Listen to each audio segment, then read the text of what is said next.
ये असली है कि नकली है? ईरानी एक नंबर किन्ने को लिया किन्ने को लिया अभी मेरी पैंपर वाली ये अपना 2-4 परस से तैयार बस लाई ये माल मुक गया ना कल जावांगा बाहर हाँ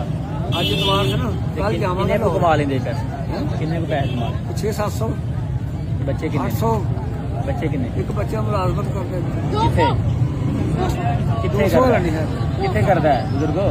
और वैसे ही किथे मुलाजमत मैं काट गया मुलाजमत किथे करता है और फैक्ट्री रूट से गली क्लास से गुजारा हो रहा है चलो अब आ तोड़ा जाइए मेरी गल तोड़ा जा चुक के ना ਤੁਸੀਂ ਪਿੱਛੇ ਉੱਤੇ ਫੁੱਟਪਾਥ ਉੱਤੇ ਰੱਖ ਲੈ चलो ਹੁਣੇ ਹੀ ਇੱਥੇ ਨਾ ਰੁਕੋ ਕਿਉਂਕਿ ਆ ਵੇਖੋ ਨਾ ਮੇਨ ਸੜਕ ਇੱਥੇ ਨਹੀਂ ਲਾਣਾ ਆ ਇਹ ਤੁਹਾਡਾ ਬਸ ਆ ਉੱਤੇ ਰੱਖ ਮੈਂ ਕਹਿ ਦੇਣਾ ਉੱਤੇ ਰੱਖ ਦਿਓ ਚੁੱਕੋ ਪਿੱਛੇ ਉੱਤੇ ਚਲੇ ਜਾਓ ਉੱਥੇ ਤੁਹਾਡੇ ਉੱਤੇ ਕੋਈ ਰਕਸ਼ਾ ਰੁਕਸ਼ਾ ਨਾ ਚੜ ਜਾਏ ਰਕਸ਼ਾ ਤੈਨੂੰ ਪਤਾ ਇੰਜ ਕੱਟ ਮਾਰਦੇ ਨੇ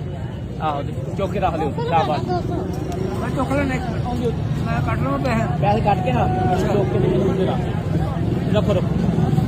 ਇਹ ਦੁਕਾਨ ਹੈ ਜੀ ਇਹ ਪਾਕਿਸਤਾਨ ਦੀ ਨਵੀਂ ਦੁਕਾਨ ਦੇਖੀ ਹੈ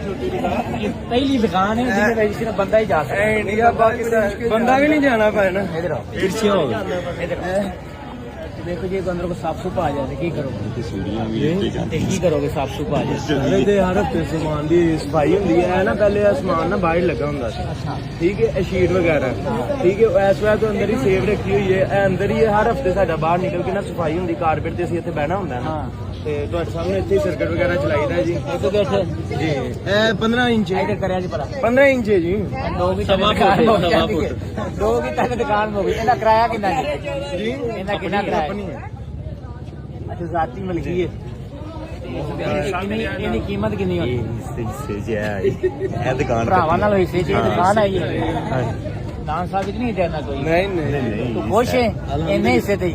ਮੈਨੇ ਇੱਥੇ ਦੇ ਕੋਈ ਬੈਂਚ ਕਾਂਡੇ ਕੁੰਡੇ ਜੀ ਆ ਵੇਖੋ ਆ ਤੁਹਾਡੇ ਸਾਹਮਣੇ ਲਾਈ ਤੇ ਗੁਜ਼ਾਰਾ ਹੋ ਰਿਹਾ ਹੈ ਵੇਚ ਬੁੱਝ ਕੇ ਅਲਹਮਦੁਲਿਲਾ ਹਾਂ ਤੂੰ ਆ ਬਾਹਰ ਸਟੂਲ ਲਾ ਕੇ ਕੰਮ ਚਲਾਇਆ ਮੈਨੂੰ ਲੱਗਦਾ ਹੈ ਬਹਿਣਾ ਨਹੀਂ ਨਹੀਂ ਬਹਿਣ ਵਾਸਤੇ ਤੁਹਾਡੇ ਸਾਹਮਣੇ ਰੱਖਿਆ ਹੈ ਕੋਈ ਗਾਹਕ ਆਂਦਾ ਕਹਿੰਦੇ ਸਾਨੂੰ ਬਹਿਣ ਵਾਸਤੇ ਜਗ੍ਹਾ ਦਿਓ ਅਸੀਂ ਬਹਿ ਕੇ ਵੇਚ ਮੈਂ ਤੁਹਾਡੇ ਸਾਹਮਣੇ ਇੱਥੇ ਬਹਿ ਕੇ ਦਿਖਾ ਰਹੇ ਹਾਂ ਤੁਹਾਡੇ ਸਾਹਮਣੇ ਕੈਮਰੇ ਲੱਗੇ ਵੀਡੀਓ ਦਿਖਾ ਦੇਵਾਂਗੇ ਜੀ